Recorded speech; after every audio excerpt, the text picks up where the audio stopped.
নির্লজ্জ মদ খেতে গেছে। তো মদ খেতে, মদ খাওয়ার পরে সে এসছে, আস্তে আস্তে এত দিকবিদিক হারিয়ে গেছে। কিছু দূর আসার পরে একটু কাদা ফাদা জায়গা এরকম মনে হয়েছে, নরম। ওর হুঁশ হারিয়ে গেছে। হারানোর পরে ও এখানে ধস করে পড়েছে। তুমি আগে এরকম বিছানা টিছানা করে রেখেছো? কোনোদিন তো এরকম করো না, আজকে করেছো। তা আর কি, কি সুন্দর লাগছে, শুচ্ছে কিন্তু কাদায়। আর একজন বেহুশ হয়ে আছে, সেও খানিক দূরে এসে ও চিৎপাটাং হয়ে পড়ে আছে। এখন বেহাল অবস্থা দেখার পর কাউরির তো দয়া হওয়া উচিত, কেউ তো দয়া করবে। পাশ দিয়ে যাচ্ছিল একটা কুকুর, ডগ বললে বলা যায়, সেটা স্ট্যান্ডার্ড ভাষায় বলা যায়, আমি ওটা বলতে চাইলাম না। কুকুর পৃথিবীতে নিকৃষ্ট প্রাণী হিসাবে দুটোকে আল্লাহ রাব্বুল আলামিন উল্লেখ করেছে, একটা কুকুর আর একটা হচ্ছে ওর চাইতে নিকৃষ্ট আর এক ধাপ নিচে, তার নাম শুয়োর। এই কুকুরটা ওই বেহাল হয়ে পড়ে আছে, আশরাফুল মাখলুকাত। এদের ওপর কোরআন অবতীর্ণ হয়েছে, এদের নবী মুহাম্মদ সাল্লাল্লাহু আলাইহি সাল্লাম এই বেহাল অবস্থায় পড়ে আছে। আমার কাছে সেই ব্যবস্থা তো নেই, তো কমসে কম একে সাব্যস্ত করার জন্য একটু জল বা পানির দরকার। তো কুকুরের কাছে তো জল আছেই, মাশাআল্লাহ, সমস্যা তো নেই। ও ট্যাং ছেড়ে যখন আর মুখে ছটছট ছটছট করে প্রস্রাব ফিরছে, তো ও চার চেয়ার বলছে, বাবা ধারে মাল চাইলাম তাই দিল না, কোম্পানিকে মাল সস্তা করেছে, বিনা কারণে মুখে ঢালছে, অথচ কুকুরে তার মুখে মুছছে। এটা নির্লজ্জ, নির্লজ্জ। তারপরে তারা সমাজে স্থান পায়। প্রথম সারিতে কাতারে নামাজ পড়লে তাদেরকে নিষেধ করা হয় না, তাদের কবরস্থানে তাদের জানাজাতে ঠিক একই দোয়া পড়া হয়, আল্লাহুম্মা গফিরলি হাইয়ানা ওয়া মাইয়াতানা শাহিদানা ওয়া গায়বানা। কেউ প্রতিবাদ করে না। আমরা তো দুর্বল ভাই, আমরা তো পারি না, কারণ আমরা তো জনগণের সেবা হিসাবে আমরা ইমামতি করতে লেগেছি। যার নাই কোনো গতি সে করে ইমামতি, আমাদের কোনো গতি না থাকায় আপনাদের ইমামতি করি না। তো এরকম নির্লজ্জ লোকের ইমামতি করা আমাদের মতন লোকের দরকার? কুনতুম খায়রা উম্মাতিন উখরিজাত লিন-নাস, আমরা সেই জাতি। চলুন, আর একজন তার বিবিকে একটু বেশি মহব্বত করে, ভালোবাসে, সে আসার পথে তার নেশা একটু কম। এরা দুইজন একদম ঢালাও খেয়েছে, ও একটু কম খেয়েছে। ও খাওয়ার পরে কয়টা মিষ্টি নিয়েছে, মিষ্টি নিয়ে আসার পরে গরম গরম মিষ্টি তার বাড়িতে নিয়ে যাবে। এখন বাড়ি নিয়ে যাওয়ার আগে এই পিছনে আসছে, মিষ্টি নিতে গিয়ে তার দেরি হয়েছে, সে পিছনে আসছে, আসতে গিয়ে দেখছে তো রাস্তায় পড়ে আছে বেহাল অবস্থায়। তো সে যে পিছনে আসছে কয়টা মিষ্টি নিয়েছে, তারও তো সেই জ্ঞান নেই, তারও তো সেন্স হারা। কটা গরম মিষ্টি নিয়ে এসে যেতে গিয়ে ওর পায়ে হুচট খেয়েছে। খাওয়ার পরে বলছে যে, এই বাড়ি পৌঁছাতে পারিসনি? বাড়ি পৌঁছাতে পারিসনি মানে? যে শুয়ে আছে কাদায় সে বলছে বাড়ি পৌঁছাতে পারিসনি মানে?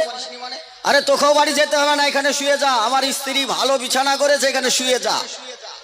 আলটিয়ে আলটিয়ে বলছে, ওই যে কয়টা মিষ্টি নিয়ে এসেছিলাম, যে রাখ তোর মিষ্টি।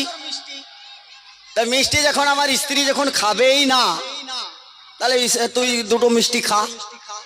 এখন ওই যখন পড়ার সময়, কাদায় পড়ার সময়, পাছার কাপড়টা উল্টিয়ে এইদিকে চলে এসছে। এখন ওই পিছনকার মদখোর হাত দিয়ে বলছে, বাহ, 2 মিনিট আগে এসে নাড়া করা হয়ে গেছে। আসলে তো নাড়া করেনি, হাত পড়েছে কি পাছাতে, পাছার তালে হাত পড়েছে। মানে হিতাহিত জ্ঞান কত থাকে, আপনারা কত শিক্ষিত মানুষ। মদখোররা যারা খায় না গাঁজাগুলি, তাকে কি আর মানুষ বলি? মানুষের সমাজে আপনাদেরকে বলছি, এই জনগণ যারা নিশায় মুক্তর, যারা আপনারা অভিযান ডেকেছেন, আর যারা নিশা করেন, এই যারা নিশা করেন ওয়ালা যারা, তেনাদেরকে বলছি, এখন মুখ মাথা যেখানে, মুখ কোথায় থাকে? মাথা যেখানে মুখ সেখানে থাকে না, এই যে মাথার পাশেই তো মুখ থাকে। এখন পাছায় হাত দিয়ে বলছে নাড়া করেছিস, নাড়া মারা বাদ দে, শো এখানে। শুলে তো হবে না, গরম মিষ্টি নিয়ে এসেছি, মিষ্টি তো খেতে হবে। এখন 2 পাছার যখন কিনারায় হাত দিয়েছে, তো একটু মুখ মুখ মনে হয়নি? এখন মুখ তো মনে হয়েছে। এখন মুখ যদি মনে হয়, মিষ্টি কোথায় যাবে? এবার বলেন মিষ্টিটা কোথায় যাবে? এখন মুখে না গেলে তো গুঞ্জুরি পাছায় ভরতে হবে। তা পাছায় ভরতে যে পাছায় ফুস করে বাই সরালছে, শালা 1 ঘন্টা আগে নিয়েছি, ঠান্ডা হয়ে গেছে, এখন আর গরম নাই, ফু দিতে আর হবে না, মানে ফু দেওয়া পর্যন্ত। এরকম নির্লজ্জ লোক যদি মারা যায় তার জন্য আল্লাহুম্মা গফিরলি হাইয়ানা ওয়া মাইয়াতানা ওয়া শাহিদানা ওয়া গায়বানা, একই জানাজায় একই কবরস্থানে তাদের দাফন করা হয়। কি দিয়ে মুক্ত করবেন? নিশা কি দিয়ে মুক্ত করবেন? এক সাঁওতাল গরু চড়া আছে, ওই সাঁওতালের কাছে শুয়োরও আছে, কুকুরও আছে। একটা শিক্ষিত মাস্টার চলে আছে। আপনারা তো সেই এখান থেকে হাদিস আর কোরআন শুনছেন, কিছু ডাইরেক্ট উদাহরণটা দিয়ে যায়। হাদিস কোরআন বলার আমার সময় নেই, হাতে খুব সময় অল্প, খুব অল্প সময়ের জন্য এসেছি। সে তা মাস্টার বলছে, এই বন্ধু এখানে গরু চড়াচ্ছিস কেন? একটু দূরে গেলি তো অনেকটা ঘাস পাওয়া যাবে। বলে কোথায়? তো অমুক জায়গা। বলে ঠিক আছে, যে সত্যি সত্যি ঘাস বাঁধানো আছে, ওই ঘাসগুলো যে দেখে গরুটাকে নিয়ে গেল। গরু তো সঙ্গে টুঙ্গে দেখলো যে না, এ খাওয়ার মতন আমার মতন না, এটা আমার আল্লাহ আমাকে এটা বরাদ্দ করে নি, এটা আসমান থেকে আমার এটা ফয়সালা নয়। অতএব গরুটা খেলো না। তো পাগলে বলে নাকি ছাগলে খায় নাকি, একটা কথা আছে। ছাগল নিয়ে গেল, এই তুই যা। ছাগলেও দেখলো চারিদিকে ঘুরে টুরে, না এটা চলবে না, কারণ ছাগল এটা চলবে না। ছাগলেও সিগন্যাল দিল যে না এটা চলবে না, রেড সিগন্যাল। তারপরে শুয়োরকে নিয়ে গেল, শুয়োরে খেলো না। কুকুরকে নিয়ে গেল, কুকুরে যে চারিদিকে ঘুরে টুরে ছটছট করে পোষা ফিরে দিয়ে চলে এলো, গাছে পানি দিয়ে চলে এলো। এতক্ষণ তো বক্তব্যই চললো। বলেন না গাছটা কিসের গাছ? বলেন কিসের গাছটা ছিল? এটা গাঁজার গাছ। তা গাঁজা গরুতে পারলো না, ছাগলে পারলো না, শুয়োরে পারলো না, কুকুরও পারলো না। আপনাদের জন্য আর কোনো ভাষা আছে? আপনাদের জন্য আর কোনো ভাষা থাকার কথা? আল্লাহ রাব্বুল আলামিনের ভাষা দিয়ে এবার আপনাদেরকে বলি, উলাইকা কাল আনাম বাল হুম আযাল উলাইকা হুমুল গাফিলুন। এরা চতুষ্পদ জন্তু, শুয়োর কুকুর তার চাইতে নিকৃষ্ট প্রাণী আমার জানা নেই, ওটা আল্লাহর জানা আছে। সেই জায়গায় উল্লেখ করেছে, আপনার খাতাতে বরাদ্দ করেছে শুয়োর কুকুরের চাইতে নিকৃষ্ট সেই ব্যক্তি যার নাক আছে, যার মুখ আছে, যার জিহ্বা আছে, যার অন্তর আছে, যার চোখ আছে, যার কান আছে, তার ব্রেন আছে, যার মস্তিষ্ক আছে, যার হেডমাস্টার আছে, যার হেড মৌলবি আছে, যার ইমাম আছে, যার খুতবা হয়, যাকে ওয়াজ নসিহত শোনানো হয়। এরা যদি হিতাহিত জ্ঞান দিয়ে বিচার বিবেচনা না করে তাহলে এরা শুয়োর কুকুরের চাইতে নিকৃষ্ট। এখন কারা হাত তুলে এবার বলেন?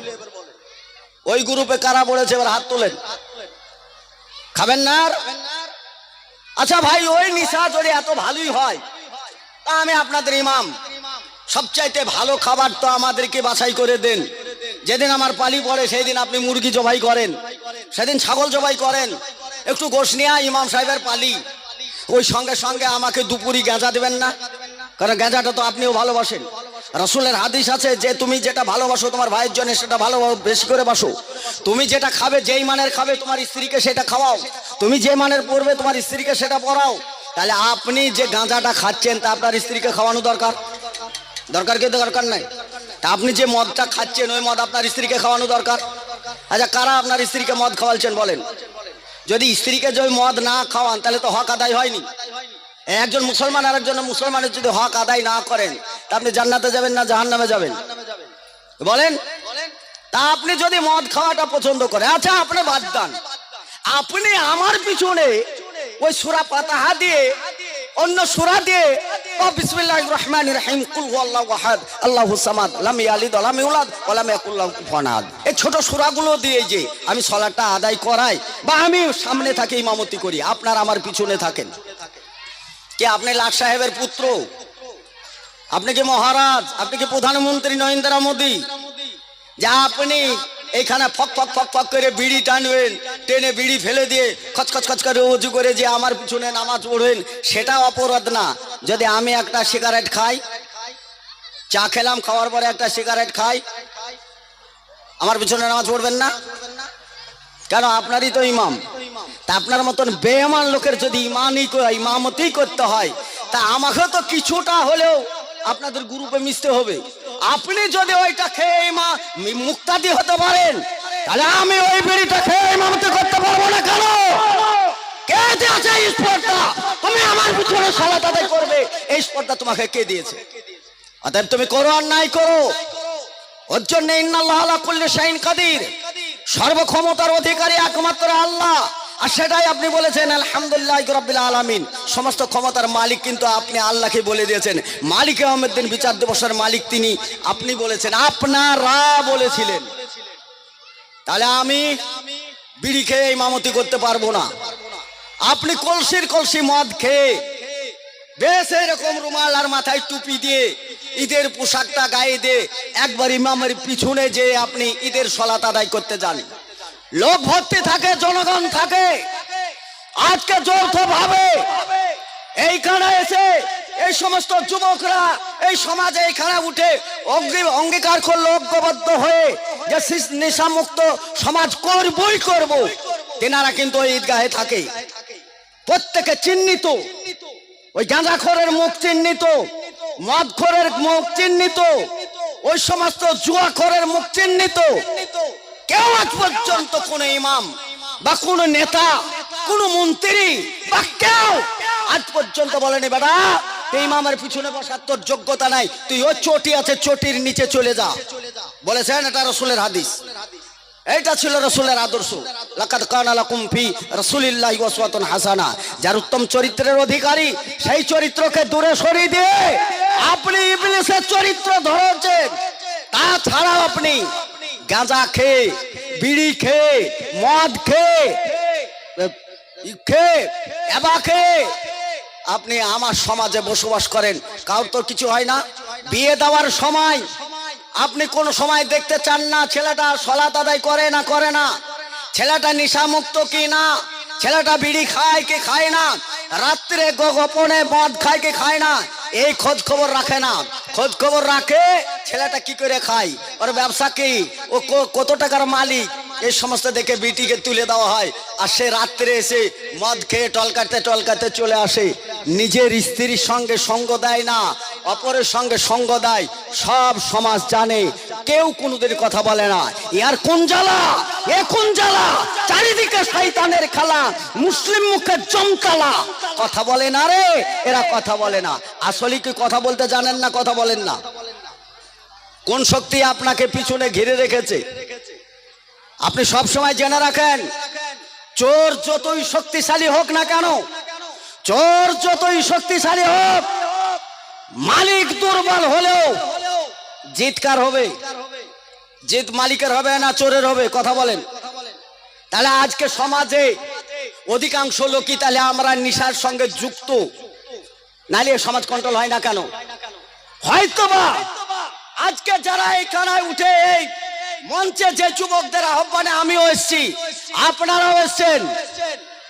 আপনারা ওমর রাদিয়াল্লাহু তাআলা শাসন আমল দেখেছেন, কোরআনের শাসন আমল, আল্লাহ রাসূলের শাসন আমল দেখেছেন।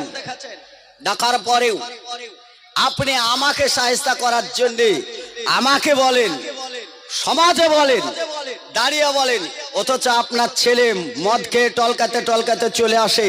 আপনি কোনোদিন বলেছেন বেটা তুই যদি মদ খাস তোর জন্য আমাকে জাহান্নামে যেতে হবে, তুই আমার উত্তরসূরি, আমি মরার পরে তুই আমার জমি সম্পত্তির ভাগ পাবি, অতএব মদ যদি না ছেড়িস তাহলে আমি জমি সম্পত্তির ভাগ দেব না? সমাজকে কোনদিন বিচার দিয়েছেন? দেন নাই। কারণ বেঈমানের সঙ্গ দিয়েছেন। ঠিক ফেরাউন যে কায়দা করেছিল ওই কায়দার মধ্যে আমরা ভরা আছি। আমরা রাসূলের আদর্শের মধ্যে আমরা নেই, আমরা রাসূলের মধ্যে আসি নাই। লা তাদখুলুল জান্নাহ গুজিয়া বিল হারাম, ততক্ষণ সেই ব্যক্তি জান্নাত যাবে না যার মধ্যে এক ফোঁটা হারাম ঢুকে আছে। সে এক ফোঁটা হারামটা হচ্ছে সামনে আগামী রমজান, হয়তো 17-18-তে আপনি সিয়াম পালন করবেন। রাসূলের হাদিস আছে মান সামা রমজান মিন আউয়ালিহি ইলা আখিরিহি জনমান কায়মান আলাদতু উম্মুহু। একজন ব্যক্তি সে সিয়ামের জন্য প্রস্তুত নিল, সে সিয়াম গ্রহণ করলো, প্রথম থেকে শেষ পর্যন্ত সে সিয়াম পালন করলো। রাসূল সাল্লাল্লাহু আলাইহি সাল্লাম বললেন একজন নবজাত শিশু আজকে মায়ের পেট থেকে জন্মগ্রহণ করলে যেমন সে নিষ্পাপ, তার কোনো পাপ থাকে না, সে যেমন মাসুম হয়, একজন সিয়াম পালন করি 1 মাস সিয়াম পালন করার কারণে তাকে আল্লাহ রাব্বুল আলামিনের পক্ষ থেকে মাসুমের খেতাব দেওয়া হয়েছে। বলা যাবে একবার সুবহানাল্লাহ। এমন পরিবেশ পরিস্থিতি, তারপরে বলা হয়েছে যদি কেউ মদ খায় এক লুকমা মদ খেলে পরে, এক ঢোক মদ খেলে পরে, সেই তার ইবাদত কমসে কম তার ইবাদত 40 দিন কবুল হবে না। কয়দিন কবুল হবে না? 40 দিন কবুল হবে না। সমস্ত আলেমরা একমত। কারণ এই হাদিস প্রত্যেকে জানে। আপনাদের জুমায় খুতবা দিয়ে আপনাদেরকে বলা হয়েছে, ঈদের ময়দান আপনাকে বলা হয়েছে, আপনার কর্ণ করে ভরে দেওয়া হয়েছে, আপনি এটা মানেন নাই। আজকে এই হাদিসটা শুনলেন, মানসামা রমজানা ঈমানান ইহতিসাবান গফিরাল্লাহু মা তাকাদ্দামা মিন জামবিহি। রমজান মাসে সওয়াবের উদ্দেশ্যে যে সিয়াম পালন করছে, আল্লাহ রাব্বুল আলামিন তার গুনাহ খাতা ক্ষমা করবে। এবার বলেন সিয়াম কয়দিন চলে? বলেন সিয়াম কয়দিন? 30 দিন। আচ্ছা, ইবাদত কবুল হবে না কয়দিন? একদিন যদি এক লুকমা মদ খায়, তার ইবাদত 40 দিন কবুল হচ্ছে না। বেটা কাবায় যদি মারা যায় আর কাবার ইমাম যদি তার জানাজা পড়ে কাবার ভিতরে তার কবর ভরে দেয়, তারপরও লা তাদখুলুল জান্নাহ বলেছেন নবী মুহাম্মদুর রাসূলুল্লাহ সাল্লাল্লাহু আলাইহি সাল্লাম। আমি বলতে চাই নাই, কারণ আমি আপনাদের সঙ্গে শত্রুতা নেই। আপনি আমার ভাই, কালেমার ভাই। মান ক্বালা লা ইলাহা ইল্লাল্লাহু ওয়া আখরাহু দাখালাল জান্নাহ। আপনি জান্নাত যেতে চান, আমি আপনাকে সেই জান্নাতের ট্রাফিকগিরি করছি। পুলিশ যেমন রাস্তা দেখায়, ইন্না হাদাইনাহুস সাবিলা ইম্মা শাকির ওয়া ইম্মা কাফুরা, রাস্তা দুটোর মধ্যে মেন রোড এইটা, জাহান্নামে যাওয়ার রোড এইটা। আলেম ওলামারা পেটে পাথর বেঁধে ন্যূনতম বেতনে এখন আপনাদের সেবা যত্ন করে ট্রাফিকের কাজটা করে আপনাদেরকে নেশামুক্ত সমাজ তৈরি করার জন্য হাজারো আলেম বক্তব্য দিয়েছে। ওই বক্তব্য কোন করে ঢোকে নাই, ওই বক্তব্যতে গুরুত্ব দেননি। কারণ আপনারা সামান্য দুটো ভাত নিয়ে এসে দেন, তাই ইমামদের মাথা কিনে নিয়েছেন বলে আপনি গুরুত্ব দেন নাই। চলেন, রাসূল বললেন যদি কেউ সিয়াম পালন করায়, বান্দা অনেক গুনাহ করেছে। পবিত্র কোরআন আল্লাহ রাব্বুল আলামিন রমজান মাসে কোরআন অবতীর্ণ করেছে। শাহরু রমজান আল্লাযী উনজিলা ফীহিল কোরআন ওয়া হুদাল লিন-নাস ওয়া বাইয়িনাতিন মিনাল হুদা ওয়াল ফুরকান। হক আর বাতিলকে পার্থক্য করার জন্য। হক আর বাতিল কাকে বলে এইটা পার্থক্য। হক হচ্ছে আপনার সাহারি খাওয়া, না হক হচ্ছে দিনের বেলায় ভাত খাওয়া। রমজান মাসে যদি কেউ দিনের বেলায় হালাল খাবার খায়, তা সিয়াম টিকবে না। 1 মাসের ট্রেনিং, 1 মাসের ট্রেনিং। বেলা ডুবতে আর 1 মিনিট আছে, সামনে ঠান্ডা পানি, ঠান্ডা খাবার আছে। কোন ব্যক্তিকে যদি বলা হয় বাবু তুমি এই পানিটা পান করো, এই খাবারটা খেয়ে নাও, কেন খায় না সে? না, রোজাটা আমার নষ্ট হয়ে যাবে, এই সিয়াম ভঙ্গ হয়ে যাবে, সিয়াম ভঙ্গ হয়ে যাবে।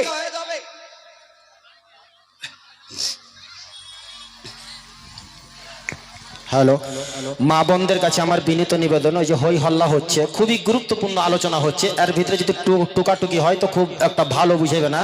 আমাদের ভলেন্টিয়াররা গেছে, মা বোনদেরকে বসার জন্য সুযোগ করে দেন। আপনারা চলে আসুন একটু।